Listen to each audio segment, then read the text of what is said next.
Welcome to the hottest real estate topics on the planet, keeping you up to date with all the creative ways to buy and sell real estate without bank qualifying, so anyone can build real income starting today. Here is another great show with Dealmaker Bill and Pete the Rookie.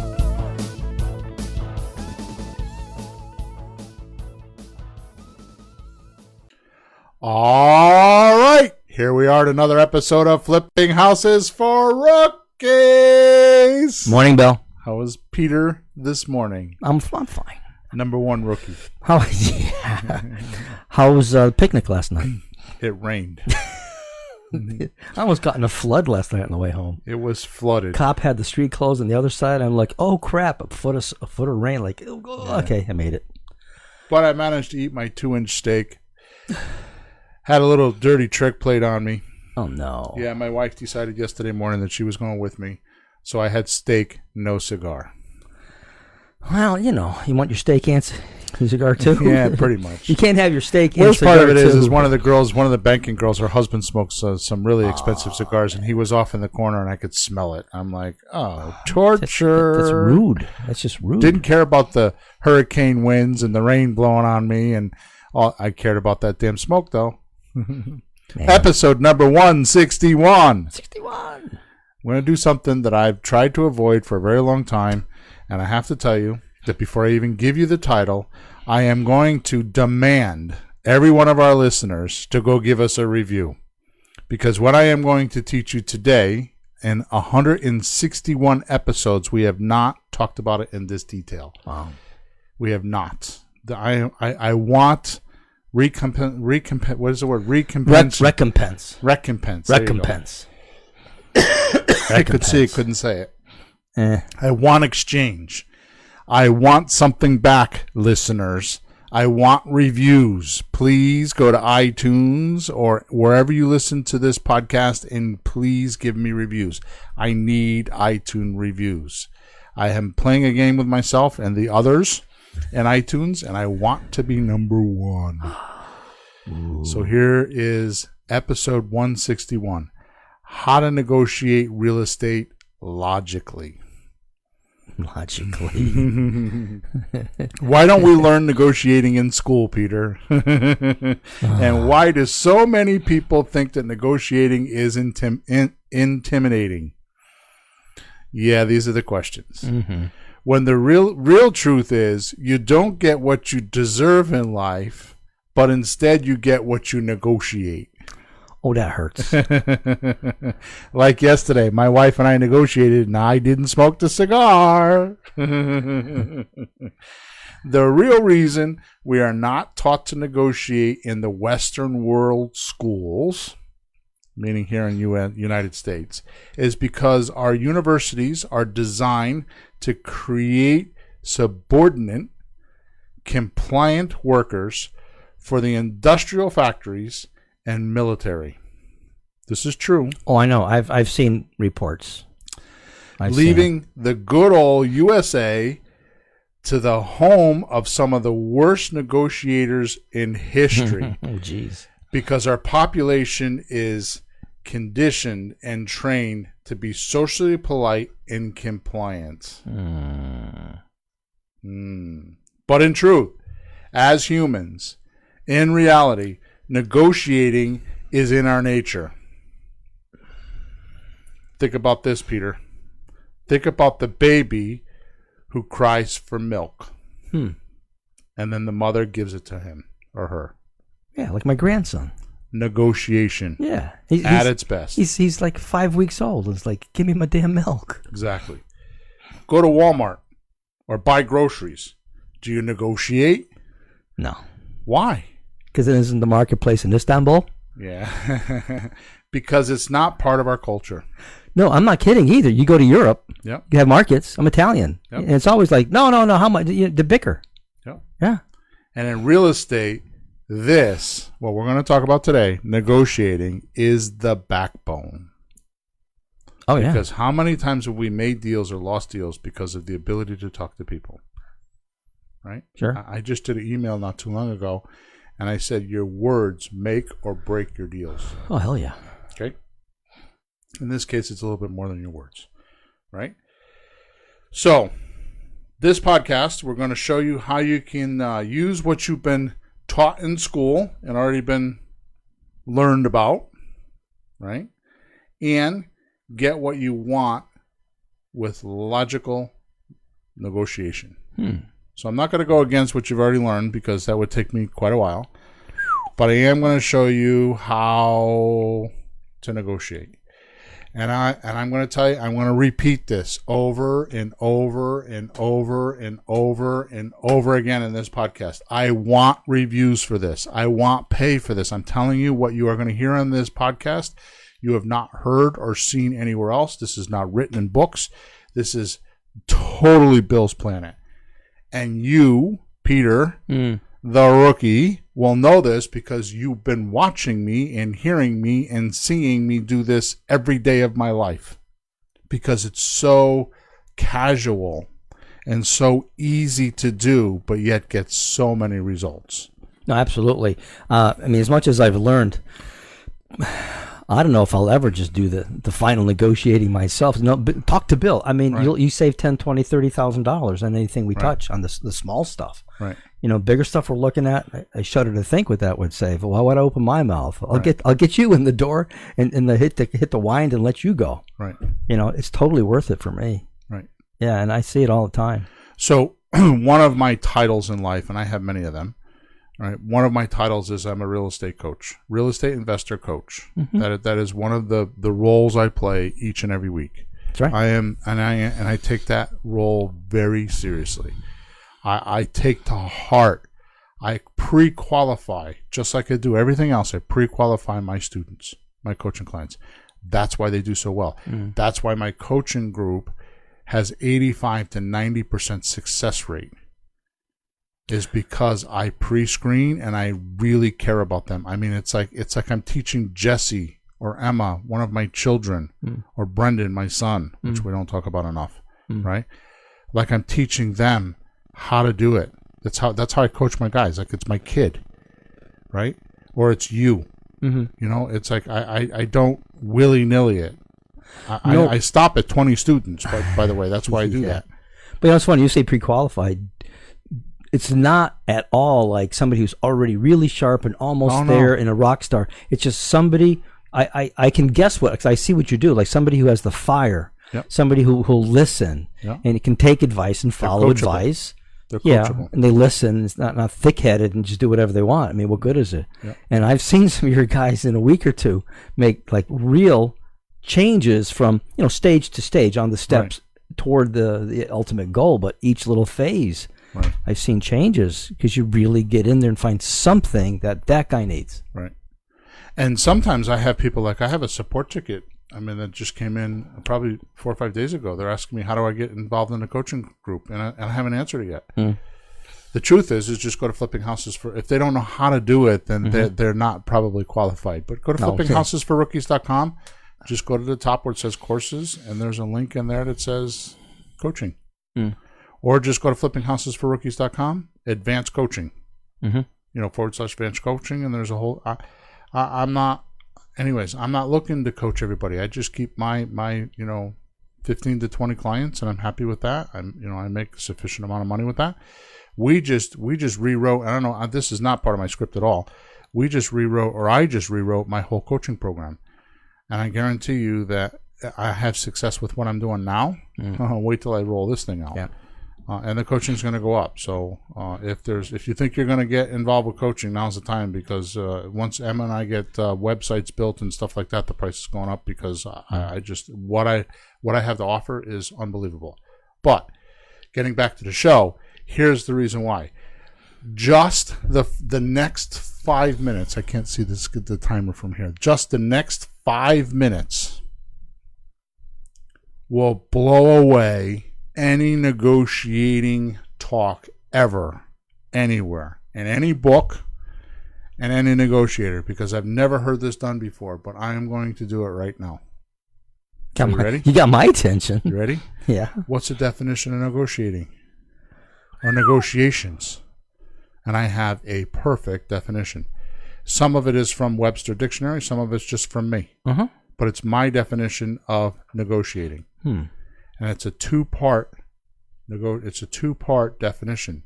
Mm-hmm. Watch how this works. Once I get done with this, you're going to be like, holy crap. Ready? It's a discussion aimed at reaching an agreement. Yeah. That's the definition.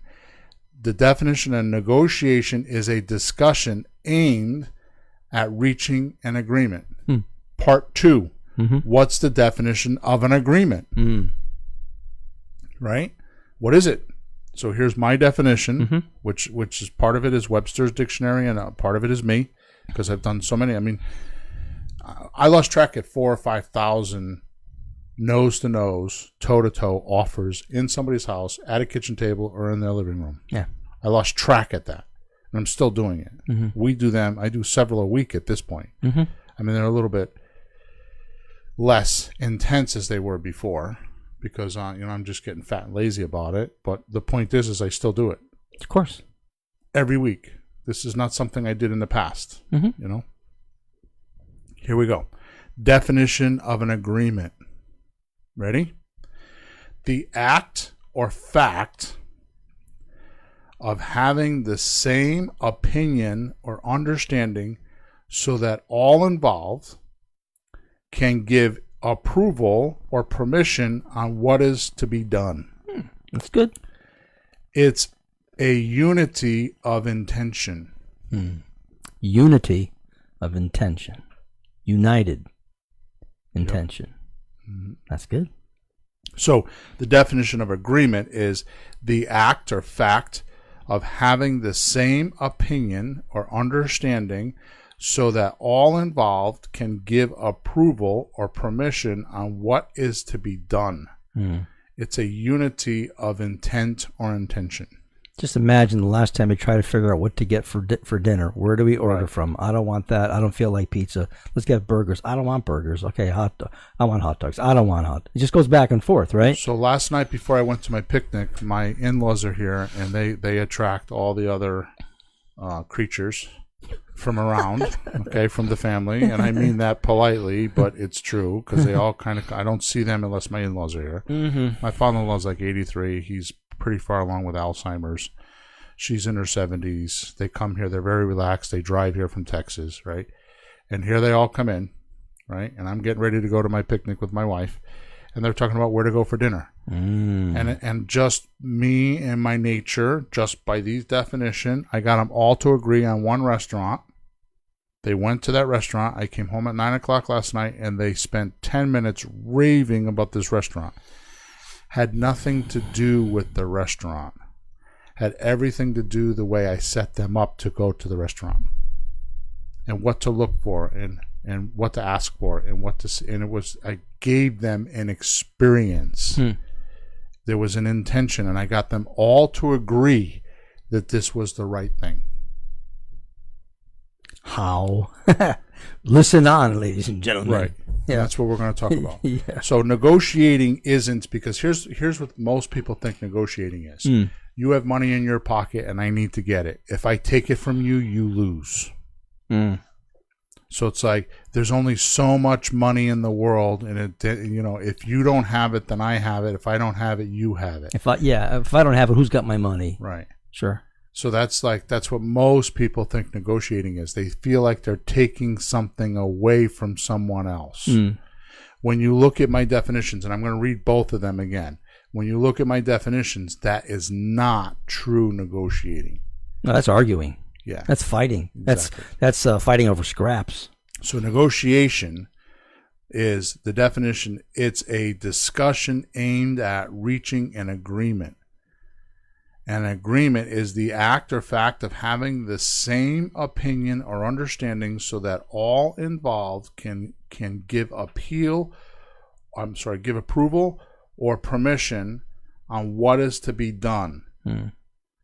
It's a unity of intention or intent.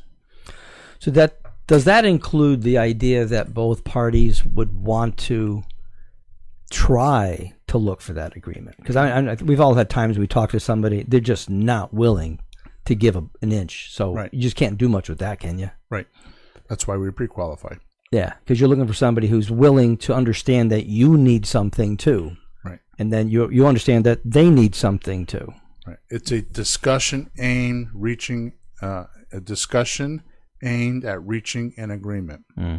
The agreement is, I'm not going to pay you everything today, but I'm going to pay you more if you wait. Right? That's a terms deal. Yeah. Okay. Yep. So with that said, let's dig right in. No philosophy, no like normally I try to explain myself before I get to the meat and potatoes. Today we're going right for the jugular because I have so much to talk about. And I have to tell you, I want to fess up. I want reviews for this. I want you to go give me reviews for this because I'm telling you, this is not normal stuff. Bill, this sounds like so important that if people don't give reviews in exchange, it probably ruin their karma and wreck their entire real estate career. Okay, I'm okay with that today. I think that could be the case. I think that's totally okay. Now, in all honesty, I have watched a lot of people in real estate, at the meetings, the meetups, the emails, all that stuff, and I watch people come to you, approach you, and like offer help when it isn't. They're just trying to see what they can get from you and take away. Period. Right. Notice the chair is empty. Right. I'm still here because I don't believe in that. Right. So my advice as number one rookie is if you want anything in life, you got to be willing to support other people around you. Right. Like the agreement thing. It's a two-sided thing. Right. So you have to get the mindset like, how can I support Bill? Right. How can I support my wife? How can I support myself? How can Bill support me? Back and forth. Exchange. Can you imagine what it would be like if people just gave a damn and just helped each other a little bit like that instead of just gimme? Yep. Try tug of war. Let's not do that. I learned this a while back because some years ago, I don't know the year, but some years ago I had trouble with finances. I was like, couple like $300,000 in debt or $400,000 in debt, and based on my income, that was a lot of money. Nowadays, it's still a lot of money, but it's not as scary as it used to be. So I whirled around. I think I read a Kiyosaki book. Oh. I think that's what it was. I don't remember, but I remember this. I remember the only way that I could get out of that trouble was to go help somebody else with their financial problems. So I went to a church that I'm part of, and they were raising money to build a new church, right? And I started working with a friend of mine, and we started going out and asking for donations, big donations. We're not talking about $100. We're talking about tens of thousands of dollars. And we started working with people on how they can get that money and donate it. And sure enough, guess what happened to my finances? I got straightened out. After a couple of years, I was all done. I had it all paid off, and I was done. And I did that by helping others. Yeah. So if you have financial trouble, the best thing you could do is go sit in the house and talk to somebody about their financial situation. But most people don't think that way. They think because they have financial trouble, they're not worthy of. Yeah. And you could tell somebody, I'm not in much better shape than you are, but I want to help you. Because you'll treat them differently than you'll treat yourself. You'll be more compliant with yourself. You'll be more compliant with them, less compliant with yourself. You'll do things for them you wouldn't do for you. Yeah, and I think you've noticed, as I certainly have, that the real successful people, and we've met some real amazing people recently. Yeah. We're talking millionaire kind of folk. The real ones are really generous too. Yeah, I don't want you to say that we met millionaire type folks. These were not millionaires. These were multi-millionaires. They were not just your run of the mill. I mean, these guys owned, thousands and thousands and thousands of apartment buildings. Yeah. Units. Yeah. And these guys were not, and they owned them all over the country, and they had net worth that was, if you were, every one of them were 2 and 3 digit in the millions, like 10 million, 20 million, 100 million, that type of wealth. Yeah, real people, and they were just really generous. And I've met people in other areas, and the real ones are like that. Yep. And the ones who aren't don't last long. All right, so with that said, let's just get right in because we're kind of diverting again. So number one, and this is number one for a reason, but it shouldn't be number one. I have to put it number one so that you guys can understand that it's not that it has to be done. Okay. It's not really number one in my book. So it's like but number 0 before you even start. Do your homework. Do your homework. Do your homework. Do your homework. Based on the definition above, right, which we just talked about, the two definitions, right? This is powerful. The more you know about the seller's current environment, the better off you'll be. You don't need to really need to understand, because if we need to understand the person, then we get into a whole bunch of psychology and mental and, that whole, like, their personalities and all that. As far as that's concerned, I will give you the most powerful lesson on how to deal with a person's personality when negotiating. You ready for this? Go ahead. Mirror them. Now, don't pretend. Don't act, because pretending, acting and pretenders are obvious, right? But just mirror them. Be interested in them and mirror them. And you'll deal with all the personnel stuff. No, what I'm talking about right now is I'm talking about do your homework. What's their current environment like? Is the seller's environment, and you brought this up. So environment really means their surroundings, right? Like the where they're living. What's their nest like? You talking about close or further out community wise? No, I'm just talking about in general. Like, for example, one of the things I pay attention to is when I go into a house, and this is completely arbitrary. So I believe that the person's physical environment reflects their mental condition. Oh, sure. So if somebody's like dirty and sloppy, then their thinking is dirty and sloppy. They're lazy, right? So their thinking is going to be lazy. Yeah, they don't want to be bothered. Right. Now, that's just, that's one of my own little things that I just pay attention to. Yeah. Those people I'm more cautious with.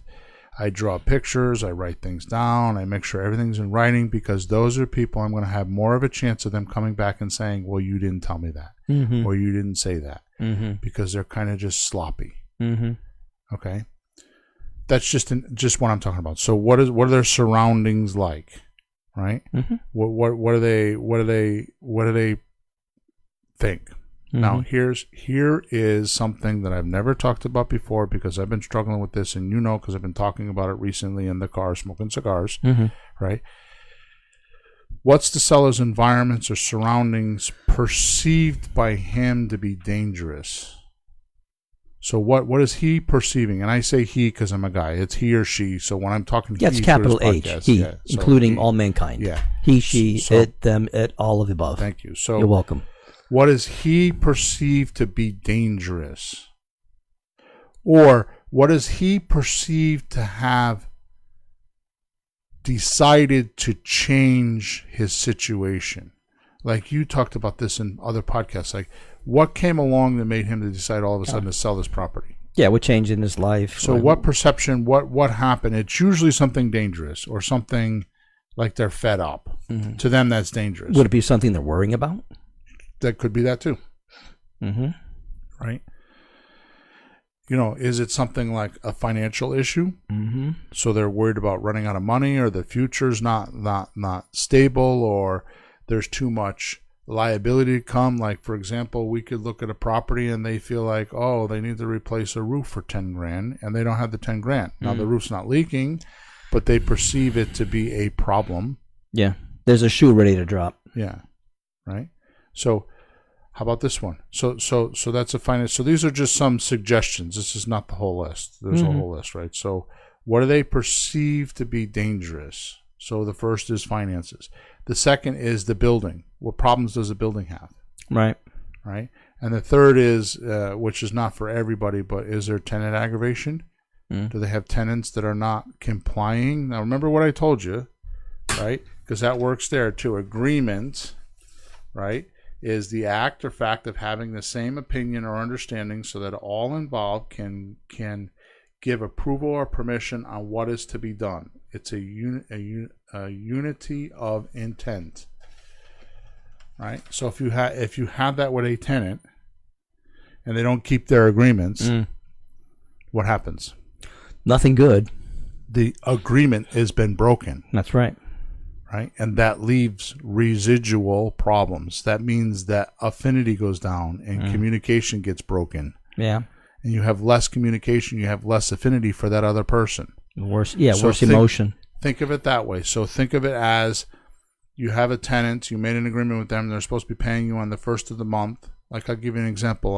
I went and picked up a rent on Sunday. So the guy texted me on Sunday, which the only rent I'm picking up now, I got to break this guy's habit at this point. Yep. I'm ready for him to move out because I don't need his aggravation. And he's playing games with me. So I go pick his rent up I go there on Sunday at 11 o'clock. He's not there. I text him. He says, we're at church. I said, okay, well, I wanted to take the day off. So I spent the day with my wife and my in-laws. And I'm like, I'm not going to go pick up his rent. So anyways, I say, I'll go there tomorrow. I'll be there tomorrow. Leave it with your girl. I'll pick it up tomorrow. Well, he's $160 short on the rent because on Sunday night, she lent the money to her sister because they have cash, right? So I say to him, oh, well, okay, when is she going to have it? Well, she gets paid on Friday. It should be by then, the latest. I'm like, well, just make sure she pays you the $50 fine because it's after the 5th and there's a $50 fine. And he looked at me like a deer in the headlights. I'm like, well, if you're after the 5th, I sent you 3 letters. After the 5th, you got to pay $50. Yep. Right? Yep. Text me yesterday. Now, that was on Monday. So he texted me yesterday, which was Wednesday.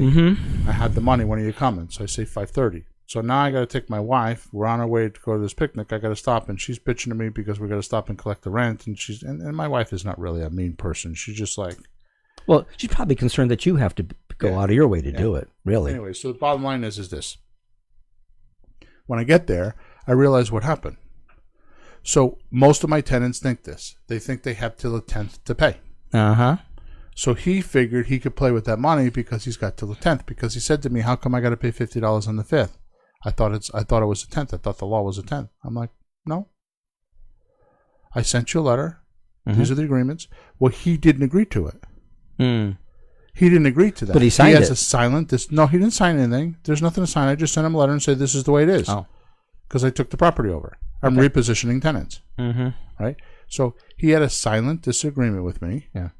And it was creating an upset. Because he silently disagreed with the intention. I'm sure people agree with what they want to agree with. Right. What suits them. The point is you're going to run into this when you're negotiating. Yeah. Okay, so you have to do your homework. In a couple minutes, I'm going to show you the best way to do your homework. Okay, and you're not going to believe what it is. And most won't do it. But I'm going to tell you to do it. So trying to find out how much, you need to find out as much as you can about this person, about the seller. Okay, you need to know their background, their financial situation, if you can, their future plans, what they feel like is stopping them or holding them back. In other words, what's ruining their life right now? Like, what is it? Why did they make this decision to all of a sudden sell this property? But what about the people who won't give you that information? You'll get it. But I'm the ones who refuse and won't tell you these type of things. I'm going to show you how to do that. Okay.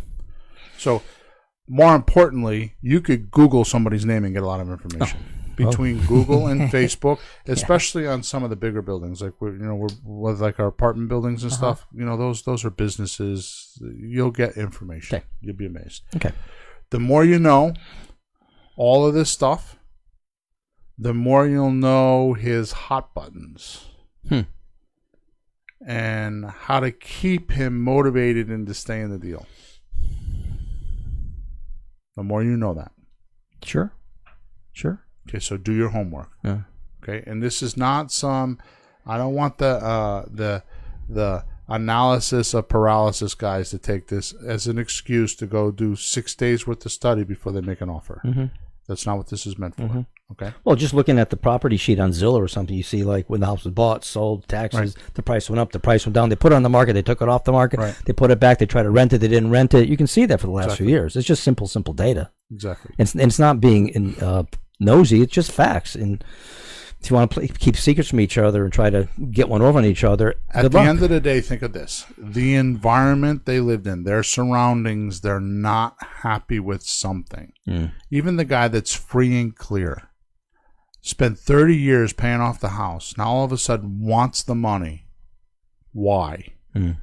He wants to retire and live in Caicos or Bermuda or Aruba.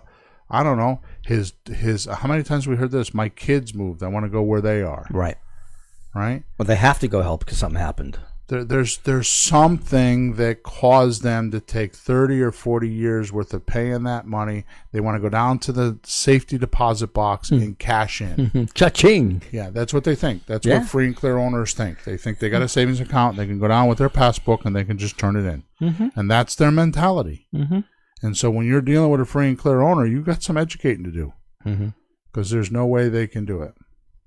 The word is enlightenment. You have to enlighten someone. What enlightenment means is you bring them up to scale so they're more knowledgeable about what they're doing or what they're about to do. Why do you say they can't do that? They can't just go down to the bank and just cash in. Well, no. I mean, they have to go through a process of But they can't. How many people do we sit down with? How much you want for the house? $290,000. How much were you expecting to get? Well, the realtor's 6%, so I was expecting to pay them $12,000, and I was going to keep the rest. Yeah, and like, how much are you going to give me now? Right. Do you have the checkbook with you? Right. Well, on the phone. Yeah, I was just going to say, it's not even that. They expect you to be like, this is like Amazon. Oh, I put it on Craigslist, and you're going to call me up and tell me how much you're going to offer for the house. Yeah, we looked at a three unit apartment yesterday, and the guy he's telling us about how he owns all these hundreds of units, and he doesn't have keys to get in 2 of the units and couldn't show it to us. Oh, they're just standard. What did he say? They're just standard. They're standard. Hey, that's fine. Yeah. So's my check. Good luck. Yeah. I'll give you a standard check. Good. Number 2. Okay, we're moving on. Number 2. Now, first one was do your homework. Do your homework. Okay. Number 2, be prepared with an alternate plan. Now, before I get into this, I'm not going to do a lot on this, but I'm going to tell you this is what I am known for. This is my forte right here. Okay? The reason why is because we have 7 offers. Yeah. So the way that you make an offer is based on what they're asking and what they owe, and you figure out what their loan-to-value ratio is. In other words, you take what they owe. If they owe $80,000 and it's worth $100,000, or they're asking $100,000, you take the $80,000, put it in a calculator, 80,000, hit the divide button, you put in there 100,000, and then hit equals, and it gives you a percentage. Yep. Based on that percentage number, you plug in the first offer you should give. It's not the offer, it's the first offer. It's a good starting point. So 80%, which in my formula is the getting the deed deal, or subject to, you can start there or work your way up. That means they would have 80% loan, and they would have maybe 20% equity. Right. So you know what you have to work with. So what I teach you is what nobody else has ever taught, because I've never seen this anywhere else. And this 161 podcast is on those 7 strategies, right? And how to make those offers. And the reason why is because it's a huge part of negotiating. Be prepared with an alternate plan. Yeah, that's a huge advantage. People think of, well, how much you want, and there's a number. It doesn't work like that, because financing can be involved, time can be involved, stretching it out, negotiating, and with the how much payment. There's a lot of ways you can do it, and one of those might actually help the guy. Right. One of those might be bad for the person. So to go see the 7 deals, just go to flippinghousesforrookies.com/free stuff. I'm not going to spend the next 20 minutes. We've already done that one. Yeah. So flippinghouses.com/free stuff. After you go give me a review on iTunes, please give me a review. I want reviews. Do not ruin your karma, right. Your real estate karma. So I personally would love to just make one offer. Yeah. And be done with it. Yeah. Right? Fact is that this one point actually stops most investors from buying. Because they'll spend a lot of time conjugating or conjuring up. Yeah. Okay, that's the word. Conjuring they're up. Figuring out the offer. Yeah. And the first 3 minutes that they're in the house and they're talking to the person, they say no. And then they get stuck. Well, that's their offer. Yeah. What about the guy? What do they think? So that's what I was Where's just the agreement saying. in the Only because most gear their offers toward what the investor wants. Yeah. Never took in consideration. Like, for example, I've said this before in other podcasts. How much time is up there? Is it 34? Okay, thank you. I got to make sure I pace myself here because I got a lot to cover. So most sellers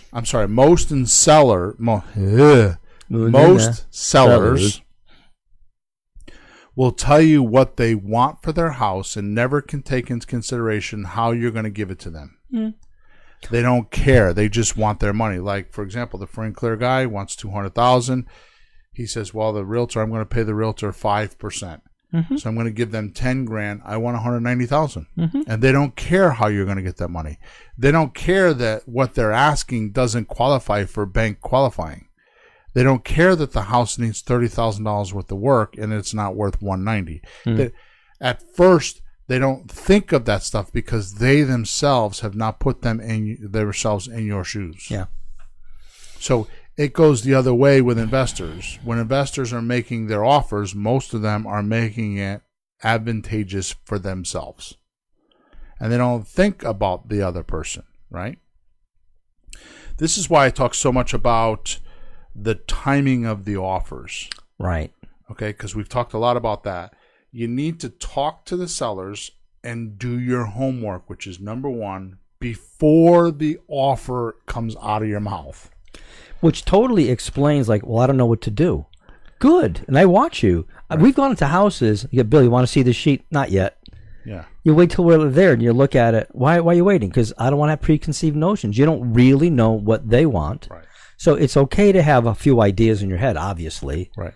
Well, that's the reason for the loan to value ratio. Yeah. That's why I set those seven formulas up. That's why it's so important, because I need to know where can I start and where can I start. Obviously, if the guy owes 80% loan to value ratio, I'm not going to give him a cash offer at 70% because he's got to come out of pocket with money. Yeah. Unless I get in the house and he knows that the house is over leveraged and he's got to do that, then we talk about that. But that's not normal. So the math just it's like a roadmap. It's like, I live in Connecticut and I'm going to drive south. Where? To Pittsburgh, to New Jersey, to Florida, to Tennessee. Where's south? You know what I mean? It's like, which one do I want to go? It makes a difference which highway I'm going to get on now. That's right. It makes a difference on how much I'm going to put my cooler or whatever. You know what I mean? Sure. It makes a difference now. And what time you leave, avoid traffic in D.C., all that stuff. All that stuff, right? So it's the same way with making an offer. Now, there is no way to create the infamous, the win-win agreement. Everybody talks about win-win, right? Without doing your homework. There's no way you can create a win-win agreement without doing your homework. It's just too risky. You just can't do it, right? Unless you're buying ugly houses. Because ugly houses are on the MLS or you're buying them from the bank. And there, it doesn't matter. You're not going to actually talk to the people. It's just money. Yeah, then you're going down to Home Depot, buying a home at the depot. That's right. So it's just at that point, the agreement is just like what we're taught, what I told you, negotiating is not. It's like how much money's in the bank's pocket and how much money's in your pocket. Yeah. And that's where it's like corporate type, no feelings, like no faces, no people. It's just about the money, which is why I don't do that, because it's a cold ass business. It's like being in the stock market. It's like you could be the top dog today, and tomorrow they're having a funeral for you because they ran you over and killed you. Yep. And they don't even care because there's like 10 more where you came from, or 1,000 more where you came from. I just don't like that. That's me personally. I got it. Okay. But if you don't want to or can't qualify for a bank loan, right, which is how you buy these type of ugly houses. How you buy them? When you're buying ugly houses, you have to qualify for a bank loan. Right? Or hard money, which is like a hard you need to pay. Right. There's no terms with the bank. They want money. No, they already did terms, and it didn't work out too good. They don't want terms again. Exactly. We did that. We've been blamed on this house. So you pay now. Exactly. So if you can't qualify for a bank loan or don't want to qualify for a bank loan, then you better listen up to what I'm telling you right now, because we're negotiating. We're talking about pretty houses. We're talking about people that are willing to let you make payments until you could pay it off. We're talking about talking to your seller about financing the deal for you. We're talking about all that kind of stuff. We're talking about huge profits, much bigger profits than you're talking about when buying ugly houses. Ugly houses are one profit. We talk about up to 12 profits, right? Yeah, one is a chunk and one's a stream. Right. You can make a pretty good stream. It's money now, money monthly, money later. Yeah. Right? Let me look here. So, let me see if I. So you jump in the water, go down the stream, and wind up in the ocean. Right. 1, 2, 3. Yeah, I should have wrote it down. Oh, here it is. Episode number 136. How to make 12 profits from flipping one house. Okay, go listen to that, and you'll see how you could do that. Okay, so there's a lot more money in pretty houses than there is in ugly houses. Okay, so that was number 2. Ready to move on to number 3? Sure. Justify your offers with math. Okay, all sellers are rational human beings, one way or another. Okay, and not all. I should say all motivated sellers are rational human beings. Okay, and you can reason with them with numbers. Because, I mean, you can't fight with 2 + 2 = 4, right? No, but doesn't that also help you get over the emotion that they're probably going through? Right. And their hopes and dreams, and I wish, and I sure would like, and I hope somebody pays me, blah, blah, blah, blah, blah. Right. You know, reality will set in at some point. I think we're shortcutting it when we do that for folks. Okay, you want to just wait to see what happens 6 months down the road, a year down the road? Right. Want the numbers to make your life, really miserable or prove it to you. So we help them right up front. It saves them a lot of aggravation, really. Yep. And a lot of times what happens is we'll talk to somebody there in the beginning stages, which is denial. the five laws of making an offer. Yeah. If you be go first. to flippinghouses.com/free stuff, it's on there. Yeah. But one of them is to be first or be last. Don't be in the middle. Well, sometimes when you're first, right? They don't know. They still think they can pull it off, and they think that you're just trying to sell them something. Yeah. So you have to wait, and we'll come back 3, 4, 5, 6 months later, and they'll be like, yep, it happened just the way you said. And it actually works to your advantage because of what we do. So here's what happens. So all sellers are rational human beings when it comes to numbers because they don't lie. Right? You got a calculator. Right. How do you lie with a calculator? It's a battery in there. This is where my group, especially my coaching group and my students that hang around me, do best. Because this is what makes us, meaning my group or Bill's Planet's group, however you want to put it, right, is different. Because what we do is we talk about the cost to sell. And nobody talks about the cost to sell. So it's very unique to us, okay? And the reason why we do that is because why does someone want to sell a house? Profit. They need money. Most of the time. Now, some of them want debt relief, right? But at the end of the day, it's going to come down to profit. Well, it's either more plus money or less negative money, one of the two, or some problem that they got to go. Right. So some people, yes, correct. Like they hate their neighbor so bad that they need to get out of the house. You know what I mean? Yeah. The point is that whatever. At the end of the day, if you don't pay attention, and then we the word profit is synonymous. Synonymous. Thank you. It's twice. It's all in the accenting, you know. Yeah, is that what it is? No, I watch foreign people. They can't say words correctly because they don't know where to put the accent. Syllables. Yeah. Synonym. Yes. So you get the right one. It just falls right out. So the word profit is synonymous to the word equity in real estate. It's the same principle. Yeah. Okay. That's what money might be left over in the end. So the best thing to do is when you're talking to your sellers is to talk about what they're going to get. Because that's all they're going to get. Right. So like suppose somebody owes 120 and you want to pay 140 and the house is worth 200, whatever. You talk about the 20 grand they're going to get. You don't talk about paying 140. You talk about, well, what if I give you a check for 20 grand? Yeah. And they're like, oh, that's not enough. Well, how much do you want? And you negotiate their number, what they're going to get in their pocket, because at the end of the day, that's all they care about. They don't care about paying the mortgage off. I mean, they do, but that's not number one on their priority. They want to make sure it's going to happen, but they really care about what they're going to get. Yeah. Right. Or, the one where they're having Family Feud with the neighbors.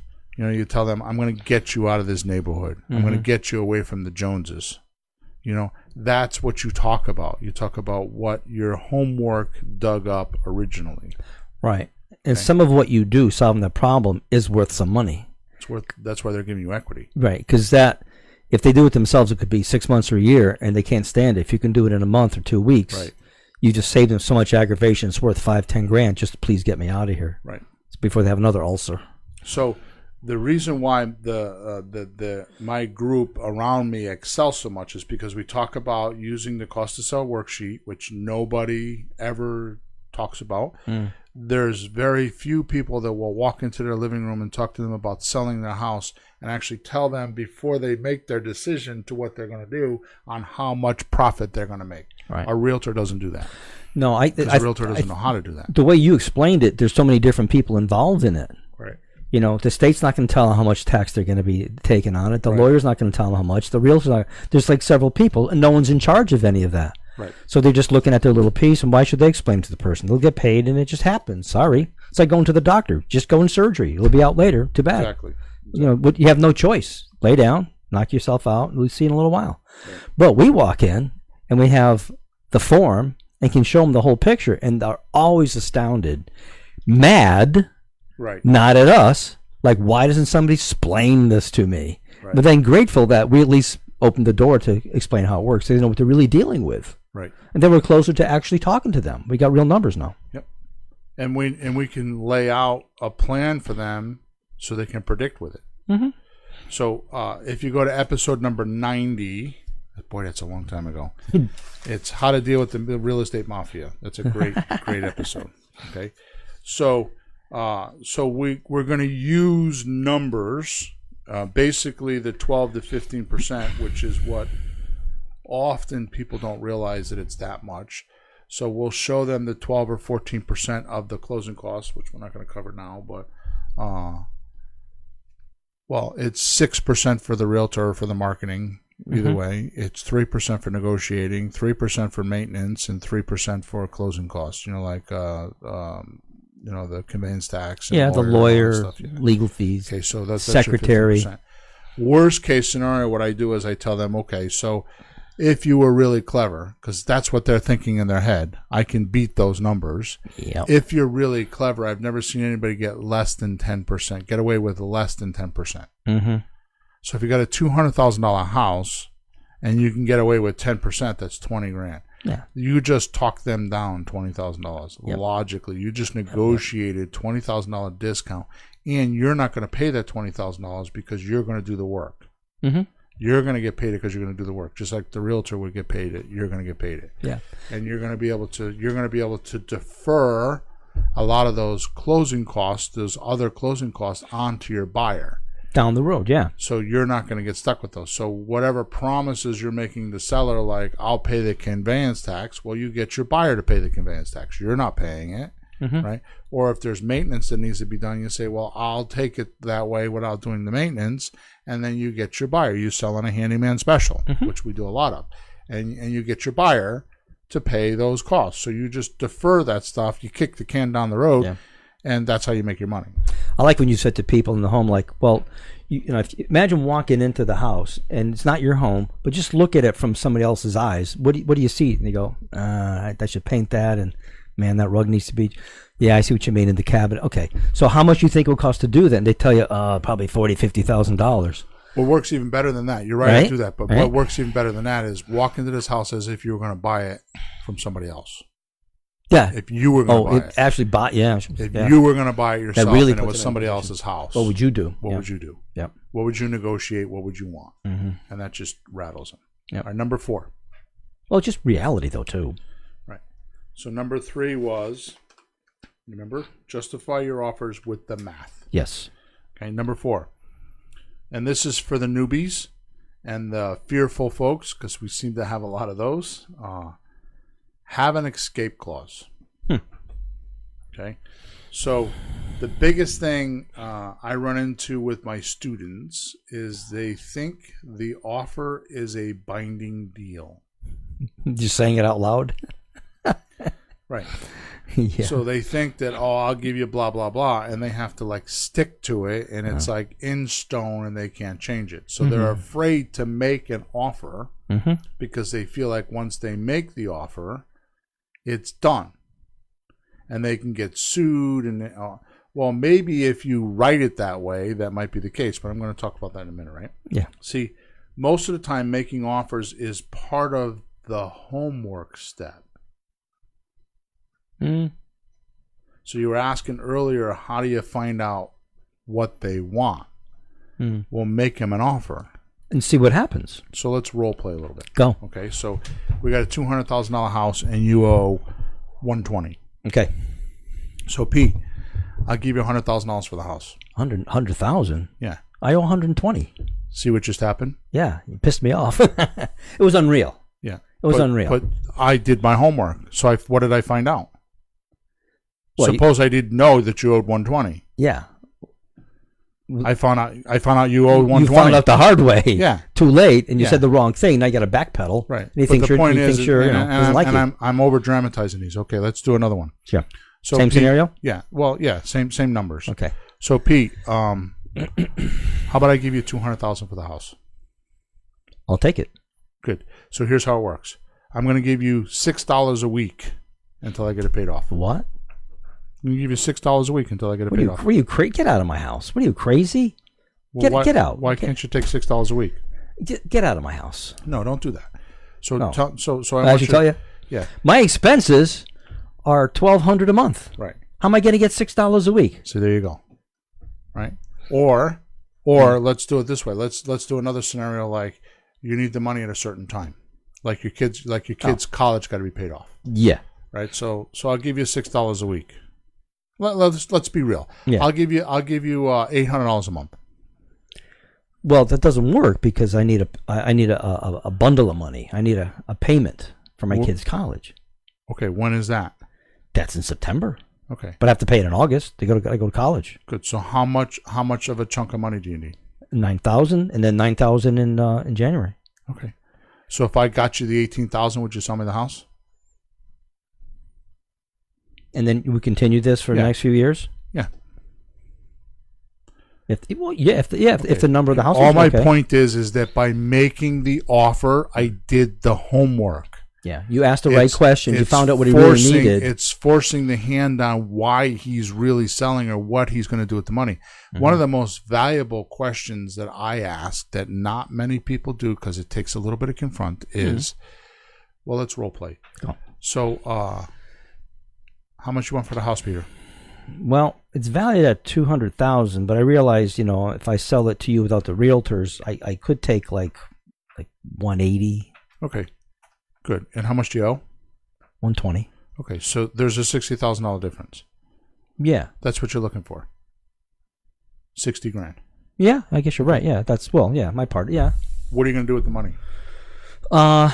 See, that's the question. Now watch. What are you going to do with the money? Well, I have some credit cards like I'd love to pay off. Okay. And I want to move, so I need like maybe $15,000-$20,000 down payment, and I could make payments, or I would put the rest of it on a property like a condo. Okay. So, how much are your credit card payments a month? Oh, the payments. Let's see, $300. Okay. So, if I were to give you some deposit money for your house that you're going to move into, and I paid your credit card bills, you'd be in the same place if I gave you the cash, right? Yeah. See what just happened? Yeah. I had an alternate plan, which was number 2. I had an alternate plan because I did my homework. Mm-hmm. All I'm making the point here is that making the offer is a great way to do your homework. Well, you find things out while you're talking down to them. and dirty. Yeah. Right? But I love when you sit there and you're not sure what's going to happen. But like in a conversation, you're not at the end of the conversation, at the beginning or the middle. Right. You have to keep talking until something hits you. Like, oh, I got an idea. Right. How about if we do this?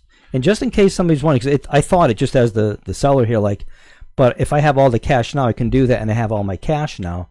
That's when you kind of go over that. Well, if you give you cash, I have to give you less, and if you do term payments, I will give you more. Yeah, there's for some, that, there's for some that benefit. guidelines to it, which is just in case you're listening at home, thinking, why would he buy? He should get all the cash now. You give him a little bit more for waiting. So, what's the definition of a creative finance? A creative investor. Creative. He's creative. So, definition of a creative real estate investor is the ability to buy property with little or no money down. Right. He's being creative because he knows that the less money he uses down, the more property he can buy. Yeah. And we went through this in other podcasts on if you had 20 grand to put down, right? The difference between buying one property worth 100,000 and actually buying multiple properties and having same 20 grand, having $2 million worth of property. Yeah, just split it into smaller increments. So it was just a progression of like you put $20,000 down on a $100,000 house, you put $10,000 down on two $100,000 houses, and you got $200,000, or you put $5,000 down on four $100,000 houses, and it's like Monopoly. Yeah. Now you got $400,000, or you use the 20 grand for marketing, which is what I would do, and I go buy 10 houses. Yeah. Or 20 houses, right? Yeah, $1,000 a house. It's 20 houses. That's $2 million in real estate, right? So, yeah, and that's a real investor thing. That how little cash you can put in and how much you can get back. There's a fancy name for it. I'm not even going to say because I'm not on that. But it's a real investor thing. Like, how much can I get back for the least amount in? Right. I mean, we've seen people buy. I bought a house for $20,000 down. Okay, how much did you buy? One. Right. And then they wait 5 years and buy one more. We do 5 a year. They do 5 in a lifetime. Right. 10 a year, whatever it is. Okay, so good leveraging, huh? Right. Totally. So most of the time, making offers is part of the homework. You need to know what the seller will and will not do, and by making the offer, you're going to find out. Like we just role played. Like I will do this, I won't do that. Making the offer is sometimes the best way to do that. Now, you don't want to do that prematurely.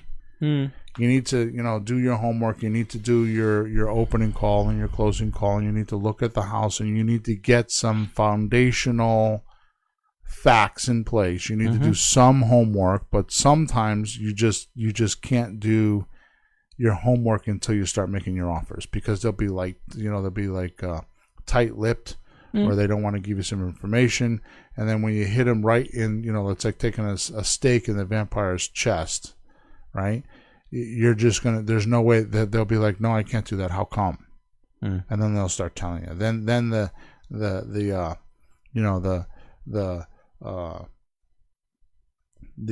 rubber hits the road. You know what I mean?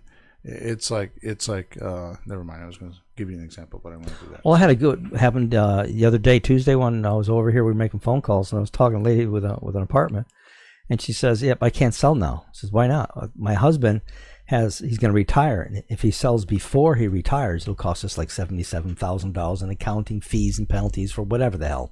It's an accounting thing. I said, okay. I was thinking, what do I do with that? And you're in the other room, rent to own. Because I almost missed it. I really did. Option, yeah, rent to own. So we have an appointment next week, and that was on the phone, but it was a little homework just in asking questions and how come. So what you proposed to her was, well, how about if we lease it from you with an option to buy in a year? Yeah. Or more, whatever it is, what. Well, and it was like, I don't know exactly what I need. I have to see you, talk to you, but we could rent it. We could buy it now from you, and you're done with that, and we'll figure out all the details later. Look at the house first. All right. So the last thing I want to cover on this one, because we need to keep moving. We're not going to make it in an hour because we're at 55 minutes. So, you got for the fearmongers who are still worried about making an offer. Realize that even if you put it in writing, you can put things in there like in the purchase and sales agreement. You can put things in there like inspection clauses. Yeah, I've done a lot. Needs approval by my partner.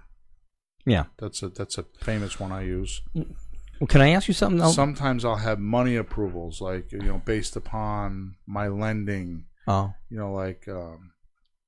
I can do this if my lender will approve of it. Okay. Okay, so those are just weasel clauses. Those are clauses you could put in that will allow you to escape. Can you tell me at what point you are locked in? Yeah, so once you write the purchase and sales contract, as long as you keep proceeding with it, then you're locked in. Yeah. then you can execute your escape clause at any given time. Like I did an inspection and it doesn't have a furnace, so I need to like knock $6,000 off the price. Well, I can't do that. Okay, we're done. Yeah, Okay. So, but up to the person's in sales, even letter of intent, things like that. I'll tell you when you can't escape from a deal anymore. When they get your money and you get the deed. Yeah. That's when you can. Up until then, everything is So even with the purchase and sales, you're headed for the closing and like... How many times have we had a closing and gone to the closing table where we're selling a house and the day of, in the closing, the deal blows up? Yeah. Something happens. Would they try to put it back together, like legally? Of course, and all everybody's going to want to try to put it back together. Yeah. But my point is that if you're steadfast on, like, I can't do this, then... So if the deal doesn't work out, and sometimes it takes you all the way to the closing to figure out it's a good deal or a bad deal, right? So all I'm saying is that you should have an escape clause in the agreement. So if you have to execute it, you will. But in the house, you can offer anything you want, letter of intent, go back and forth a little bit. Yep. So the point is to make offers, and that will help you do your homework, because it's like you're like right in the sweet spot. It's like you're right there talking turkey, and you'll find out whether they're for real or not. In the home stretch. Right in the beginning. You can make a couple offers and test them. I'll do that. Oh. Like, for example, with my coaching clients, they'll call me up and they'll tell me, I got this motivated guy, blah, blah, blah, blah, blah, blah, blah, and they'll tell me what they said, it's annoying for me because I got to listen to all these stories that I don't even care about what they said, what he said, what she said. I don't even care about that. I just want to get right to the deal. But it's something that I go through. And then I'll listen to the story, and so they got a $180,000 house and they're asking $200,000, and they think you're going to pay them, you're going to write them a check for $200,000, and they're extremely motivated for that. Yeah. Sorry. Right? So in that particular case, it's what I call the ice water dip. Yep. Right? So basically it's a shock. You need to shock them. So say, okay, so you want all cash. Yep. Okay, so I'm going to do my Mayo formula, my maximum allowable formula. That's after renovated value times 70% minus repairs. I'm going to tell them, okay, well, I'm going to tell you right now, if I pay cash, I'm going to be in the low 100s. That's a shock. It's like, oh, well, I'm not going to take that much. And then I'll always follow it up with, but if you want to wait a little bit for your money, I'll pay you a lot more. Yep. But sometimes you got to get them through that cash price because that's all they want. They don't know about these other deals, and they can't hear you because they're stuck on they got to get their cash. Yeah. So sometimes, very often, in the opening call, I'll give them a cash price. That's ridiculous. Which, by the way, you should not do this, but here's what I do. I usually go about 50% because if you do ARV times 70% minus repairs, it usually runs between 45 and 55% of the deal. Yep. I've just something I noticed because I've done so many of them. So now, if they're asking 100, if they're asking 200, then I know it's 100,000. It's low 100s. Well, what's low 100s? I don't know, 102, 103. I'll just pick the lowest number without even doing my math. Sure. And if they're like, oh, I could do that, then I'm like, okay, I'll come out and look at it. Or, well, I don't take 102. Well, how much will you take? I'll take 120. So now you go look at the house. Now you put time and money into that. So the point is that I made an offer to do my homework. Right. Okay. And sometimes you need to do that. And that's probably the reason why we spend so much time on it. That's what stands me out different than most people, because I'm not afraid to make an offer. I just drop them like left, right, and center. And that's what got me good at deal structuring is I just kept making offers. And after a while, I figured out based on my offers what was needed and wanted. And that's what makes me. So what would get accepted? Yeah. Oh. Which is how I invented all these different kinds of offers, and why I know they work is because I just started dropping all these offers and testing them, and after a while I noticed there was patterns. Yeah. And here we are. Right? So you really know sellers. Yeah. Number 6. Know when to walk away from deals. This is the hard part. Right? So know your strike price. Okay, so I want to explain this because I don't think you understand this. Because you've asked a couple questions, so I want to explain this. So this is your tipping point. All right. In acquiring property, it's your highest and best price. It's the point where there isn't enough profit to keep you excited about the deal. Now, in the stock market, strike price means your lowest point of the stock that you can purchase. So strike price is it's like usually with an option or a put. Yeah. Right? It's so the option is at the lowest point that you think the stock is going to go. And that's your strike price. You strike to purchase. You purchase the stock at its lowest point, which means that you had the highest profit. Yeah. When it goes back up again. And the houses, it's different. It's your highest number, but the lowest profit. Right. So it's backwards with a house. Okay, so your strike price is, well, if I offer him this amount of money, I have no money now, no money monthly, no money later. So it's the most you would pay. Right. It's the most you. It's the most you could can pay. Yeah, and still make money. Yeah, and have a functional deal. Right. Yeah. Okay. Now that's the glory of the 7 deal structures, because you can go all the way up to a slot deal, which is a sandwich lease option transfer, and you can make $3,000 or $4,000 just putting a buyer in there and doing the paperwork for them. Right. So that's, even if they owe nothing on the house and they won't go any lower on the number, you could still do a slot deal. Yep. Okay. So does it make sense? So know sure. your strike price. Yeah. Right. Know when your seller has lost their motivation. Yeah. Here's how I gauge it. There's actually a way to gauge it. Okay. And know when to get out of the deal. What does that mean, to lose their motivation? Sometimes their sellers will their motivation will get depleted, or they'll lose it. Does the problem go away? No. That's a strange thought for me, because I thought it's motivated because there's a problem. If the problem's there, they're still motivated because they need to solve it. Right. So keep talking. I'll listen how it works. So here's how I gauge it. Who's doing the most amount of work? You or the seller? Right?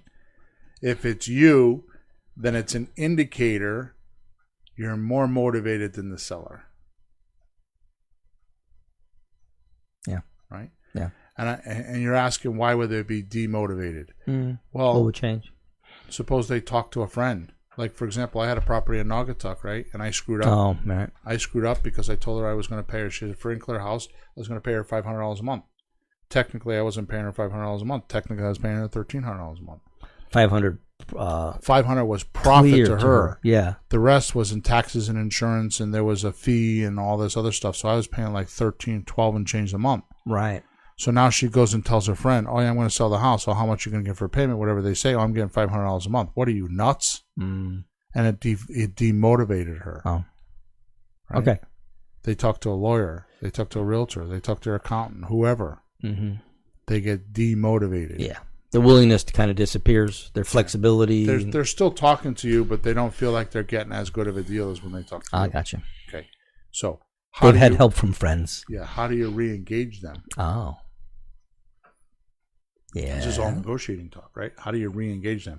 Yeah. I want reviews for this, Peter. Who's talking about this? I want reviews. Please go give me reviews. Who's talking about this? No. Have you never read this in a book? I haven't. No. This is just pure experience. Yeah. Okay. How do you re-engage them? You start talking about the purpose why they were selling. You re-engage the purpose of why they had originally wanted to sell. So if you did your homework and you know what their purpose of selling was, you bring that back up again. Like, for example, you're only getting $500 a month. Okay, yeah, but you're going to be paying, your new rent is $500 a month, and you're going to be living in South Carolina with your daughter. So if you don't take my offer, what are you going to do? Okay. Right? Sure. That makes sense. It's kind of logical when you look back at it. It's the reason why it's called How to Negotiate Logically. Oh, geez, I've walked right into that one, Bill. Number 7, and my favorite. So we're moving on because we're way over time. Number 7 and my favorite. And this shouldn't be this far down on the list, but honestly, like I said, number 1 had to be number 1 because of for the sake of educating. But for me, This one trumps everything. And it's not even a way to do something, but it's a way to do something. Okay? Ready? Ready. Here we go. And if you're listening to this, you should play it a couple times, and you should write this down, and you should put it on your mirror, staple it to your forehead, clip it on your pants buckle, do whatever you got to do, because this is the law. Repeat this every morning in the mirror. This is it. You get this, and I can tell you that I've taken coaching clients from 0 to 1,000 miles an hour by correcting this one thing. I have coaching clients that pay me hundreds of dollars an hour to teach them how to do this. And I should not be doing it on a podcast. But I can't refuse. I got to do it. Here we go. Mm-hmm. And most people are going to discredit it as being too simple. Simple is most powerful. He who wants it the least has the most power. He who wants it the least has the most power. Bill, be proud of me. I knew it was going to be that. Yeah? Yeah, because that is important. I've been listening to you. I have a lot of trouble while coaching my guys with this. They get hungry. I'm gonna explain it right now. Go ahead. It's called neediness. Yeah, neediness. They get hungry. They get hungry, and they've done a lot of work. Please, let me buy your house. Please. And it oozes through them. They don't say that, but you can hear it in their voice. You can feel it. The seller sees it and feels it. Neediness kills everything that attracts sellers to you. Much like blood in the water with a shark. It's just if there's a shark, they're coming. Right? Yep. By the way, you do this neediness thing. You do this because you want to be accepted or liked. Or you're in fear of losing respect from your seller or from others. That's why you have neediness. And you want to deal really bad? Yeah. Well, in that particular case, you're in a coaching group. Everybody else is doing deals except you. Yeah. Right? When in fact, this is the best way to gain respect. Ever see a needy dictator before? No. Yeah. They get respect. They don't show their need. You can't show your neediness. Well, that works in relationships. It works. Like the boy likes the girl. Everywhere. The girl just walks away. The boy chases her more, and she's laughing because she's doing it on purpose or something. Yeah. Sure. Okay, so let's finish the show off with. So how did I do so far? By the way, we can go on the rest of the day because I have a whole bunch. Not a lot, but there's some other good stuff I can. Tune in next week. I don't know if I'm going to do that. I might just. I was thinking about writing a book on it actually, but we'll see. All right, so let's finish off with. Give me some reviews, please, because I think that was worth it, Peter. What do you think? No, those are powerful. I mean, if you have one of these wrong, I think any activity is like a chain. Real estate is like a chain of links because you have to do step, step, step, step, step. If you really don't have one down, you can blow every deal for the rest of your life, and then for a few weeks, a month or two, then you're going to quit. Right. So it's not impossible to have each step kind of good. Exactly. And if one of these is bad, you better fix it. Yep. And you fix one of these. I just heard one of your students fix a few things in how you were coaching him. It was night and day. Yeah. It was just night and day. Yeah, he'd been working on. He's a 20-year-old kid. He had been working on. He'd been working with me for probably 6 weeks. Yep. He's made. I don't know, a lot of phone calls, maybe 100 or more. Had no appointment. I said to him something's wrong. So on the coaching call, I said blah blah blah blah blah blah blah blah blah. In a week, he made less than 10 phone calls and got 3 appointments. Different person from the adjustment. His communication was so much better. Yep. It was bizarre. Yep. Okay, so if because we're over on our time, so if you got to go, then go. But I have a couple more. I want to give you a bonus that's going to run us over, obviously. So okay. I'm just going to run over. So let's finish off with some common mistakes that negotiation that realtors make while negotiating. Mm-hmm. Okay, 1, and we don't even have to cover these. I'm just going to read them. Okay, offering too much too soon. That's where the timing comes in. Mm-hmm. You know, don't agree to anything until you've done your homework and you fully feel like you know your seller, you know the building, you know the environment. You know, like yesterday we were making offers on a house that we didn't even have the right address for.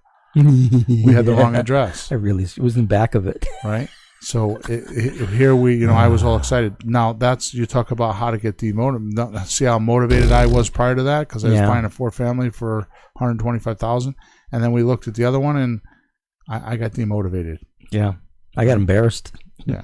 So see what happens. So things change. There you go. Yeah. So if the seller was really serious about buying and doing these things that we're talking about, what he would do is he would rekindle our purpose of why we were buying and start giving us some numbers and getting us enticed on the deal. Yeah.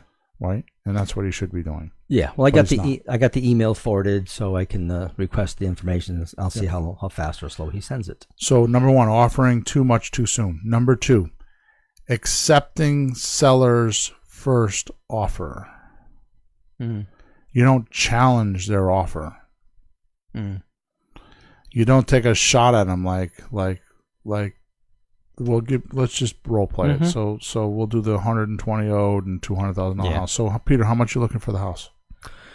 Well, I'm asking 200, but I realize without fees, I would sell to you for 180. Okay. So Peter, I'm talking about having a big bag of cash. Mm-hmm. Is that the best you can do? I could do 170. I don't think we're on the same page here, Peter. I'm talking about like closing, like immediately, taking care of all your problems. I'm talking about the money's in the bank, ready to go. Well, I owe 120. I want to walk away with at least like 40, so 160. So if I don't give you the 160, what are you going to do?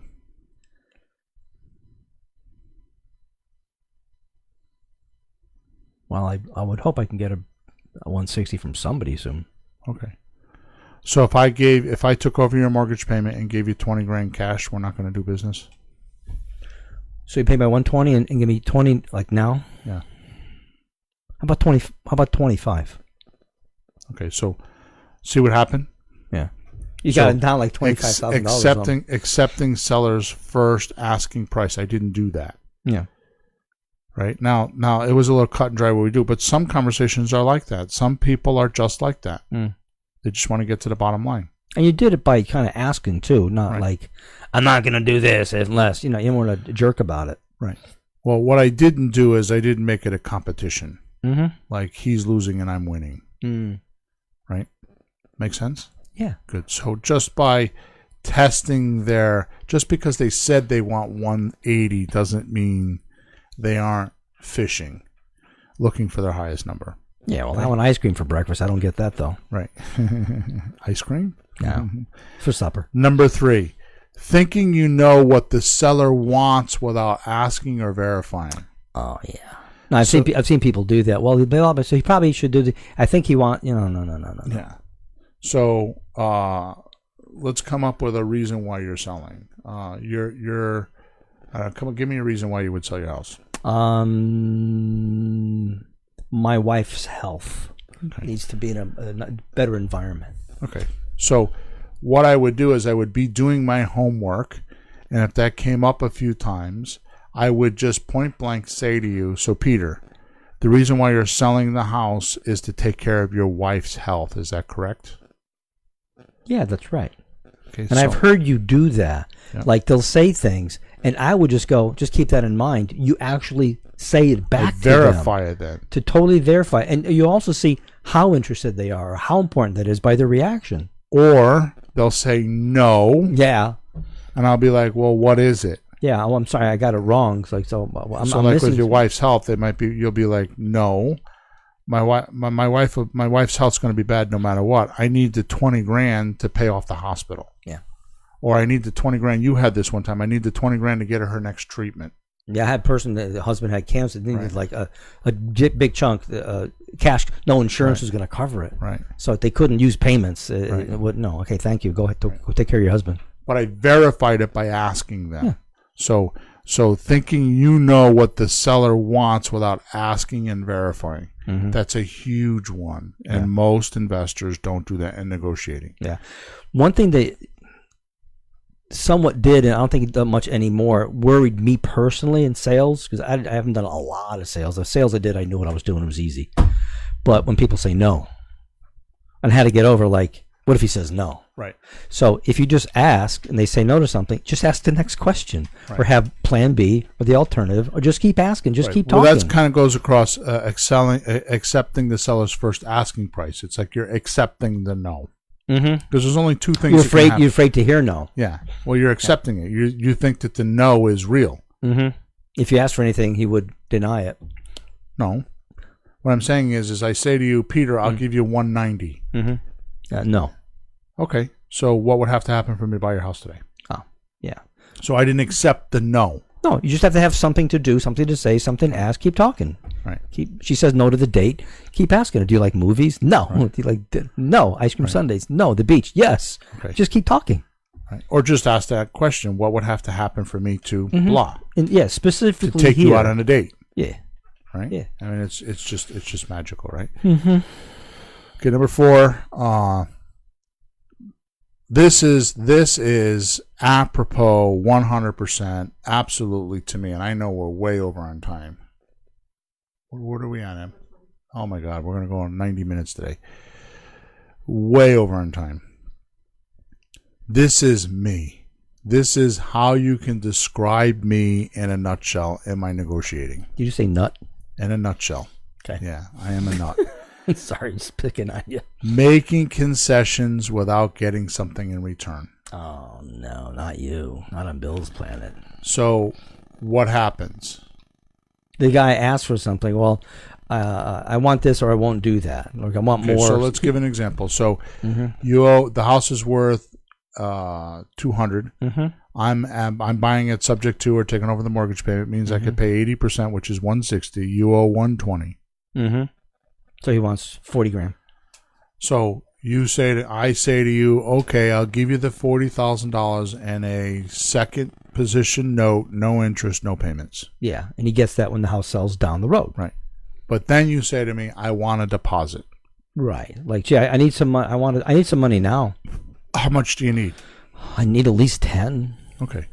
No problem. I can give you the $10,000, but if I give you $10,000, I can't give you 40. I can only give you 20. Yeah, you doubled it and pulled it off the back end. Because you make it more painful than just swapping. Right. Yeah. So what I do is I take something away when they ask me for something, and just to negotiate, just in money, right? I'll keep negotiating, and it'll make him think, well, is it worth $20,000 for me to actually get that money right now, or can I do something different? Can I get the 10 somewhere else and get the 20 later? Yeah. It's a psychological point that just automatically happens. Yeah, but I've seen you do this with anything. If he wants more money, you ask more term. Right. If he wants it shorter, you give him less. You just jockey the numbers of whatever they want. He asks for something, you ask for something. It's just fair. Right. Okay, or you could do like, so he's like, well, I can only pay $140. In other words, you'll say to me, well, I'm not selling the house unless I get $140. So if I hit that wall, then I'll be like, well, instead of paying $1,800, how about if I pay $1,500 a month and get him to participate in the payments? The point is that when making a concession, what does it mean to make a concession? Well, you're giving something. Giving something up. Yeah. Right. Yeah, giving something to the other person. You're giving back. You're conceding. Right, conceding. Right. Giving back. Okay, and then the last one is not being prepared. This is why most newbies are afraid to make offers, because they feel like they're not prepared. They feel like they don't have enough information to make the offer, and the other shoe is going to drop. What they don't realize is if they make the offer correctly, and they actually make the offer so that there's an escape clause, then it doesn't matter. Because when they go do their due diligence now, they're gonna figure out what's going on. Okay, it's pretty hard nowadays to overbuy or to do something wrong. Because there's so many people involved in the deal. With the closing agents and all that kind of stuff. Oh, okay. I want reviews for that, Peter. Bill, you deserve reviews for that, Bill. You deserve reviews. 90 minutes is way too long for a podcast. But I didn't think I could do it any other, which is part of the reason why I didn't do it. And I think I might well, if you're on my email list, I write stuff about this on my email list. So if you're not on my email list, just go to flippinghousesforrookies.com. Up on the top, you can contact us, and I'll show you how to get on the email list, because I write an email every day with this kind of stuff. Or just go to flippinghousesforrookies.com/free stuff and just download something. You'll get on the email list. And I write about this stuff all the time. Okay. So I want reviews. Please go give us reviews, good, bad, or indifferent. Please, please, please, on iTunes. And if you need help with that, send us a support ticket. If you have any questions about anything we talked about, send us a support ticket. That's flippinghousesforrookies.com. Top right-hand side, it says contact us. Or just flippinghousesforrookies.com/support. Okay? Over and out.